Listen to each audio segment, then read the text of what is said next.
They never believed in evil until they met the interior decorator, who turned out to be the devil's incarnate. Once upon a time in the bustling city of Lagos, Nigeria, there lived a woman named Gold Okafor. She was not an ordinary woman. Gold was one of the most sought-after interior decorators in the whole country. Politicians, business tycoons, celebrities, and the richest families wanted her touch in their homes. Her designs were breathtaking, her taste was unmatched, her prices were so high that only the wealthy could afford her.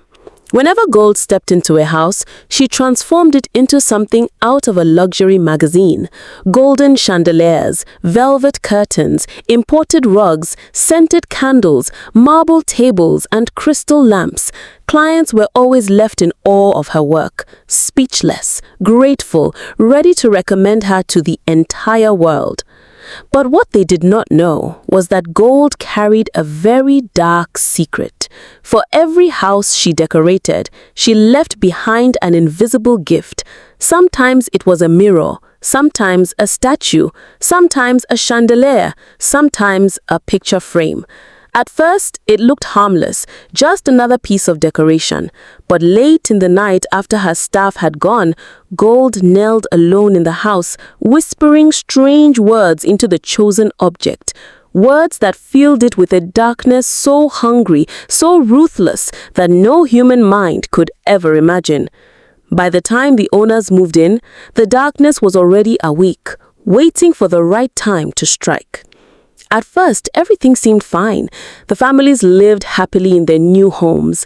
But then, slowly, things began to change.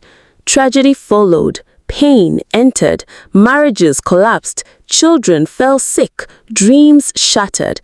Yet, no one ever suspected that the evil came from the beautiful decorations that Gold left behind. One of her greatest victims was a young Igbo businessman named Choke Wafo. Choke was a rising tycoon in Lagos. He was in his early 30s, handsome, bold, and extremely wealthy. People called him Lagos's golden son because his investments in real estate and oil were growing so fast that newspapers wrote about him every month. Choke lived a flashy life, expensive cars, foreign trips, lavish parties. He was also engaged to a beautiful woman named Ngozi, the daughter of a powerful senator. When Choke bought land in Ikoyi and built a giant mansion, he wanted the very best decorator in Nigeria to give it life. Everyone told him one name, Gold. At first, Choke was not convinced. "Are you sure she's worth it?" he asked one of his close friends. "Worthy?" the friend laughed. "Gold is not just a decorator. She's a magician. She will turn your house into a palace." So, Choke called Gold. The day she walked into his mansion, Choke was struck by her aura. Gold was tall, light-skinned, and carried herself like a queen. Her voice was soft but firm. She smiled a lot, but behind her smile, there was something strange, something cold. Still, Choke ignored the feeling. He only cared about results. "I want the best of everything," he told her. "Money is not a problem. I want luxury. I want excellence." Gold's lips curved into a slow smile. "You shall have it, sir," she said. For the next 6 weeks, Gold worked on the mansion. Imported furniture arrived from Italy. Golden chandeliers hung from the ceilings. Velvet curtains swayed by the windows. The swimming pool sparkled like liquid glass. By the time she was done, Choke was speechless. "This is heaven," he said, walking from room to room in awe. "You are a genius." He was so impressed that he paid Gold an extra 50 million naira as a token of appreciation. Gold bowed slightly, her eyes glittering, but inside her heart, she laughed wickedly. She knew it was only a matter of time before her evil began to unfold in this house. Months passed, and finally, Choke threw a lavish party to celebrate the opening of his mansion. Lagos elite came, senators, business partners, influencers, celebrities, all of them. Music blasted, champagne flowed, guests marveled at the beauty of the house. But while the party raged, evil lurked. Down by the swimming pool, 6 young women were swimming, laughing, splashing water. Suddenly, silence fell. Within minutes, their bodies floated lifeless at the top of the pool, their eyes wide open, their limbs stiff. The poolside erupted in chaos. Screams filled the air. People ran in every direction. Phones came out, cameras flashed, and within minutes, videos were all over social media. By the next morning, headlines spread like wildfire. Businessman choke in Wafo linked to ritual deaths in Ikoyi mansion. Senator's daughter engaged to ritualista. 6 young women die mysteriously at billionaire's house. The internet turned into a courtroom. Strangers on Twitter and Instagram declared him guilty. His name trended for days. Some said he used the women for money rituals. Others swore he had joined a secret cult. Ngozi, his fiancée, called him in tears. "Choke, my family says you are a ritualist. They say you killed those girls for sacrifice. I can't do this anymore." "Ngozi, please listen to me," Choke begged. "I don't know what happened. I swear I am innocent." But Ngozi hung up the phone. The engagement was over. Within days, everything Choke built began to collapse. His biggest investor, Obina Balagon, withdrew from their billion-naira project. Worse still, Obina's daughter had been one of the 6 women who died in the pool. In anger, Obina swore never to forgive Choke. "Never call my phone again," he shouted when Choke tried to explain. "I will destroy you. I will make sure you pay for my daughter's blood." One after another, investors pulled out. Contracts dissolved. His company's stocks plummeted. Staff resigned in fear, not wanting to be linked with him. Within weeks, Choke's empire crumbled like sand. He became a shadow of himself. Once celebrated as Lagos's golden son, now people pointed at him in the street, whispering, "That's the ritualista." He stopped going out. He stayed alone in his mansion, surrounded by silence. For months, no one saw him. Until one morning, Lagos woke up to madness. Choke was seen wandering the streets of Victoria Island, half naked, laughing and dancing like a madman. Cars slowed down, pedestrians stopped in shock. Some pitied him, others mocked him, recording videos with their phones. Within hours, he was trending again. Memes flooded the internet. "The ritualist has gone mad" became a popular joke. The man who once dined with governors was now entertainment for the masses. That was how gold ended him. Not with death, but with humiliation so deep it lived forever. But Choke was not her only victim. Her next target was a young Igbo couple, newly married, who had just moved into their first home. The house was a gift from the bride's elder brother, who also offered to pay for the decoration. The bride, Nneoma, had been a devoted fan of Gold's work. She always dreamed of the day Gold would design her house. When her brother asked her to choose a decorator, she shouted with joy, "Gold! I want gold! Nobody else can give me the house of my dreams." Her husband, Chuku, simply nodded. "If that makes you happy, my love, then so be it." And so Gold entered their home. She charmed them with her sweet voice and soft laughter. In less than 3 weeks, she transformed their simple house into a palace, imported rugs, scented candles, golden frames, crystal lamps. But in the bedroom, she placed something unusual, a clay figurine of a woman carrying a baby. "This will symbolize fruitfulness," Gold said with a smile. "It will bless your union." Nneoma clapped her hands in excitement, thanking her over and over again. Chuku simply nodded, not suspecting anything. But what they did not know was that this figurine carried darkness, a darkness hungry for their joy. And soon, their nightmare would begin. They thought they were building a home, but what they were really building was a graveyard of joy. For weeks after moving into their new house in Lekki, Lagos, Nneoma and Chuka lived like newlyweds from a fairy tale. Every corner of the house shone with beauty. Friends who visited were amazed. The sitting room had a giant chandelier that lit up like the sun. The curtains were silk, imported from Dubai. The rugs were soft as feathers. But the one thing that Nneoma loved the most was the small figurine on their bedside table, a clay statue of a woman carrying a baby. She polished it every morning and smiled at it every night. "This is our blessing," she always told her husband. "This will bring us children, I know it." Chuka would laugh softly. "You and your superstitions, but if it makes you happy, so be it." What they did not know was that this figurine was not a symbol of fruitfulness. It was a curse placed by Gold's wicked hands. At first, the darkness inside the figurine stayed silent, waiting, watching, studying its victims. Then, little by little, it began to feed. The first sign came one night. Nneoma woke up at midnight and saw something strange. The figurine was no longer standing upright. It had shifted slightly, as though someone had turned it. Its face was now pointing directly at her. She frowned. "Chuka," she whispered, shaking her husband awake. What is it?" he groaned. "Look, the statue, it moved." Chuka sat up, squinting at the figurine. He chuckled sleepily. "Nneoma, please. You probably bumped into it before sleeping. Go back to bed."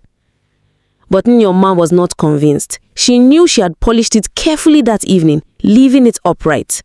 Still, she said nothing more. The second sign came a week later. Nneoma started having dreams, dark dreams. She would see herself holding a baby, but the baby was always crying, its face covered in shadows. Sometimes she saw Gold in the dream, standing silently in a corner, smiling with wicked eyes. Other times, she saw the figurine growing bigger and bigger until it towered over her like a monster. She always woke up sweating and trembling. "Chuka," she whispered one morning, "something is wrong in this house." Chuka sighed. "My love, you are stressing yourself. Maybe it's all in your mind. You need to relax, stop worrying." But deep inside, even Chuka was uneasy. Strange things were happening around the house. The lights would flicker for no reason. The television would turn on by itself at night. Sometimes when he was alone, he heard whispers in the kitchen or footsteps in the sitting room, but he didn't want to scare his wife. Things grew worse. 2 months into their marriage, Nneoma got pregnant. She was overjoyed. She danced around the sitting room, singing praises, calling her mother to share the news. "Mama, I am pregnant. Your grandchild is on the way." Her mother wept tears of joy. Chuka too was happy, though he tried to remain calm. He placed his hand on her belly and smiled. "This is the beginning of our family," he said softly. But the happiness did not last. At 3 months, Nneoma miscarried. It happened on a rainy night. She woke up with sharp pains, screaming. Chuka rushed her to the hospital, but before they arrived, the bleeding started. Doctors tried their best, but the baby was gone. Nneoma wept uncontrollably. Why? Why did this happen to me? Chuka tried to comfort her, but he too was broken. They returned to the mansion in silence. That night, Nneoma stared at the figurine and noticed something horrifying. The clay woman's belly looked rounder. "Chuka, look, the figurine, it has changed," she cried. Chuka rubbed his eyes. "Nneoma, please, you probably bumped into it before sleeping. Go back to bed." But Nneoma was not convinced. She knew she had polished it carefully that evening, leaving it upright. Still, she said nothing more. The second sign came the second pregnancy. This time, Nneoma was careful. She prayed every day. She fasted. She avoided stress. Chuka too was hopeful. They wanted to believe it would work out. But at 5 months, tragedy struck again. Nneoma slipped in the bathroom and lost the baby.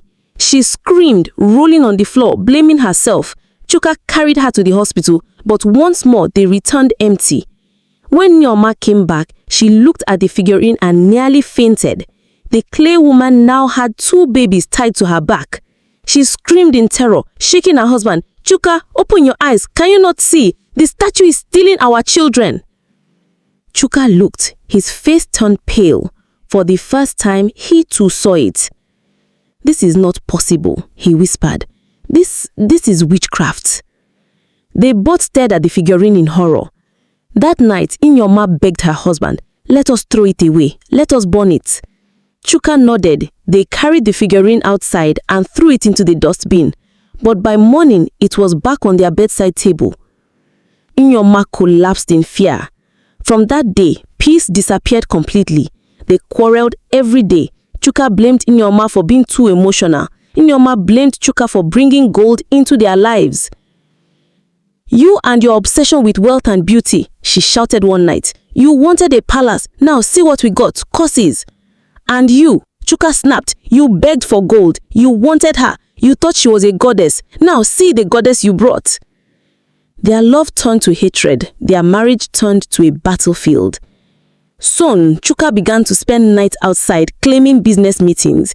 Nneoma too stopped caring. She stayed indoors, crying, talking to herself. One day, she smashed the figurine with a hammer, screaming, "Leave my children alone." But as the clay broke, black smoke rose from it, filling the room with a foul stench. Nneoma collapsed, and when she woke up, the figurine was whole again, sitting silently on the table as though nothing had happened. By the time a year passed, Nneoma had lost 3 pregnancies. Her body was weak, her face pale. Chuka had grown cold, drinking heavily, sometimes hitting her during arguments.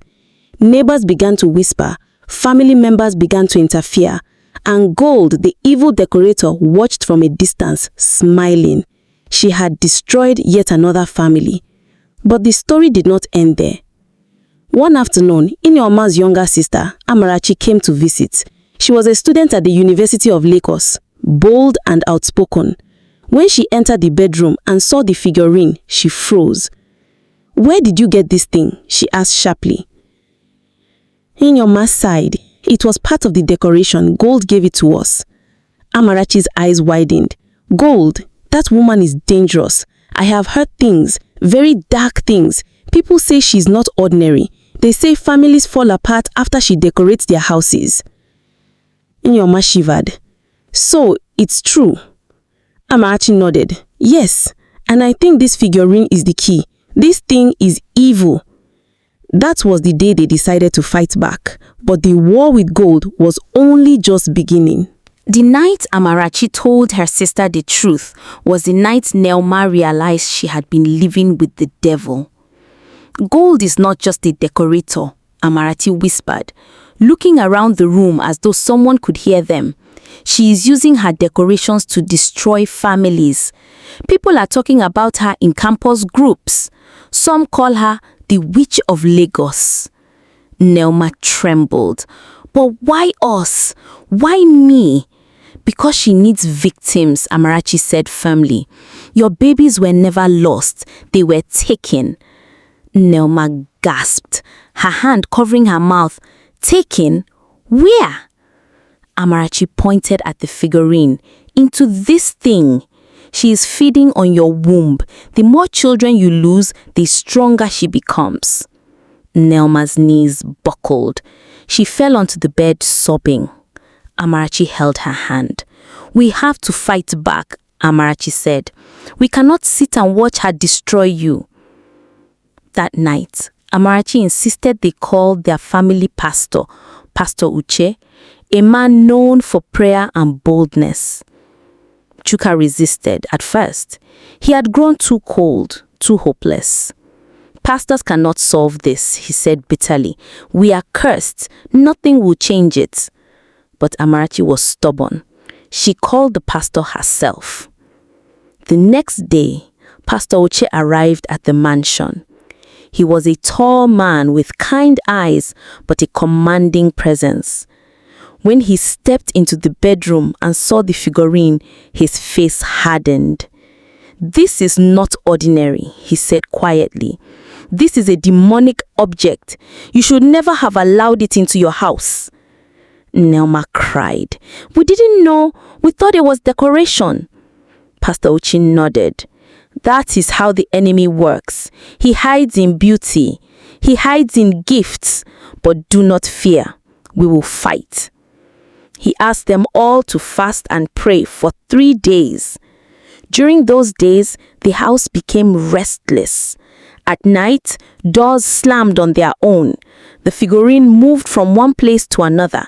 Sometimes it laughed, a chilling, high-pitched sound that froze their blood.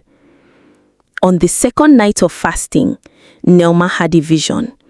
She saw a room filled with countless figurines, each one carrying babies, children, or symbols of families. And in the middle of the room stood Gold, dressed in black, her eyes glowing red, laughing. Nelma screamed. "She has so many victims," she wept. "So many families have been destroyed like us." On the third night, Pastor Uche came with anointing oil, salt, and his Bible. He told them all to gather in the bedroom. The figurines sat silently on the table, but its presence filled the room with fear. "Tonight, we will break this curse," Pastor Uche declared. They began to pray. Loud, desperate prayers filled the house. Nelma cried, Chuka shouted, Amarachi sang hymns, and Pastor Uche's voice thundered like fire. Suddenly, the figurine began to shake. Cracks appeared on its surface. A strange dark mist rose from it, filling the room with a rotten smell. The lights flickered violently. Then, out of nowhere, Gold appeared. Not in flesh, but in spirit. Her face formed inside the mist, smiling with wicked delight. "You cannot stop me," her voice echoed. "I own this house. I own their children. They belong to me now." Nelma screamed, holding her belly. Tuka pulled her clothes. Amarachi grabbed her Bible and shouted, "You are a liar." Pastor Uche raised his hand and roared, "The blood of Jesus speaks louder than your curse, Gold. Leave this family now." The mist swirled violently. The figurine shook harder. Then, Gold's laughter filled the air, mocking and cruel. "You think you can break me? I have destroyed senators, billionaires, governors. Who are you to challenge me?" But the prayers did not stop. They grew louder, hotter, filled with fire. Suddenly, the figurine exploded into pieces, scattering clay across the floor. From within it, the sound of babies crying filled the room. Nelma collapsed, weeping uncontrollably. The mist screamed as though in pain. Gold's face twisted, fading, melting, until it disappeared completely. Then, silence. A heavy silence. The air cleared. The stench vanished. The house felt lighter, freer for the first time since they moved in. Nelma fell on her knees, crying tears of relief. "It is over. Oh God, it is over." Chuka held her tight, his eyes wet.